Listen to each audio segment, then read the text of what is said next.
पूर्णिया में आखिर सांसद के ताज को कौन पहन रहा है?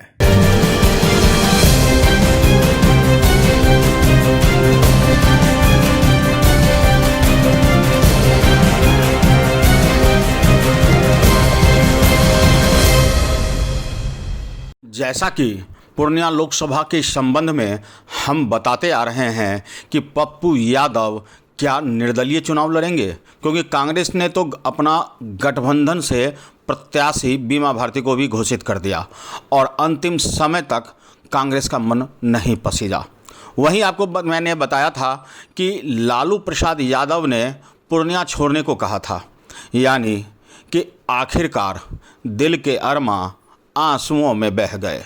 पप्पू यादव की लाख कोशिश के बावजूद, अनुनय विनय के बावजूद लालू यादव का मन नहीं पसीजा और न ही कांग्रेस का।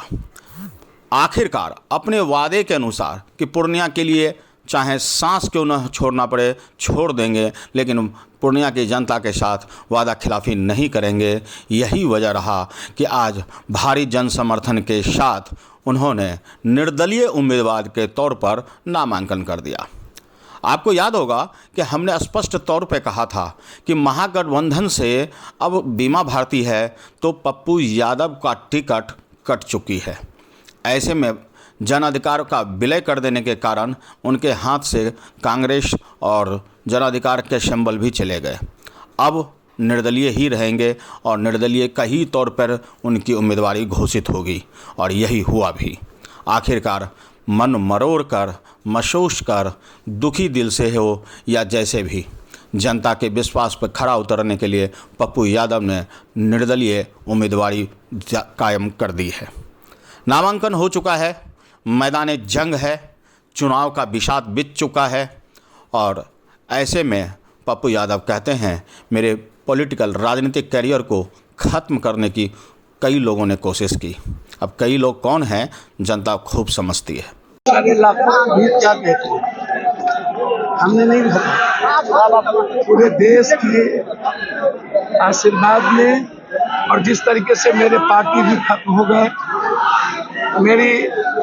हमें सिर्फ उस परिवार का आशीर्वाद प्राप्त है और बहुत सारे लोगों ने जिस तरीके से साजिश की हमें पॉलिटिकल डेथ और मर्डर करने के लिए, हमेशा से पूर्णिया की जनता पप्पू यादव को जात पात से ऊपर और पहली बार पूरे देश के दिलों में पप्पू यादव बेटे की तरह बैठाया है। सबकी एक ही आवाज है, पूर्णिया और पप्पू, पप्पू और पूर्णिया।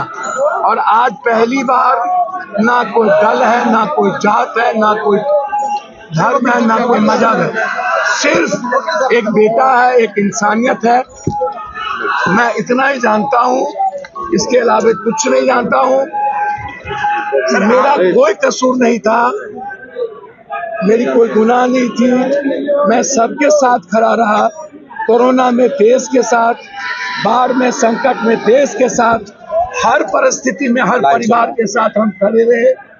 जिंदगी जो बची है वो मैं भ्रष्टाचार को मिटाने और बिहार के हर परिवार के खुशियों के लिए, सीमांचल, पूर्णिया और कोसी को दुनिया के नंबर 1 करने के लिए मैं काम करूंगा। आपको बता दें कि इस चुनावी विषाद पर पप्पू यादव किस तरह चाल चलेंगे, राजद महागठबंधन के उम्मीदवार बीमा भारती किस तरह चाल चलेगी और वर्तमान सांसद संतोष कुशवाहा क्या गेम पलटेंगे, यह बेहद दिलचस्प होगा। त्रिकोणीय चुनाव होगी और भारी मशक्क़त जनता के लिए भी। जनता के पास एक तरफ मोदी और नीतीश का उम्मीदवार है तो दूसरी तरफ अपने ही समाज, अपने ही जिला का वह बेटा है जो अक्सर दुख दर्द में उनके करीब आता है और अपने जेब से मदद भी करता है। इन सब के बीच लालू प्रसाद यादव की भी खूब पकड़ है और उनके उम्मीदवार भी खूब दमखम दिखाने की कोशिश करेंगे, तो मामला संघर्षपूर्ण होगा।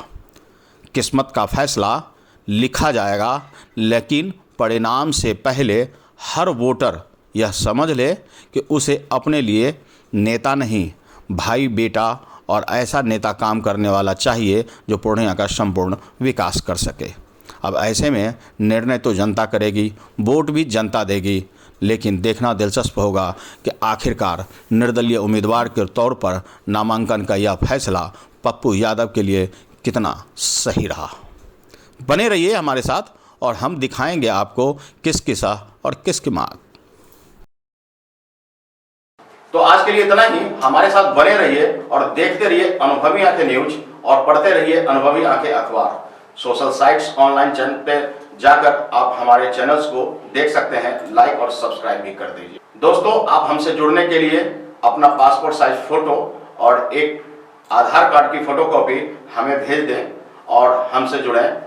हमारे से जुड़ने के लिए इस नंबर पे आप हमसे बात कीजिए। हमारा नंबर है 8826227802।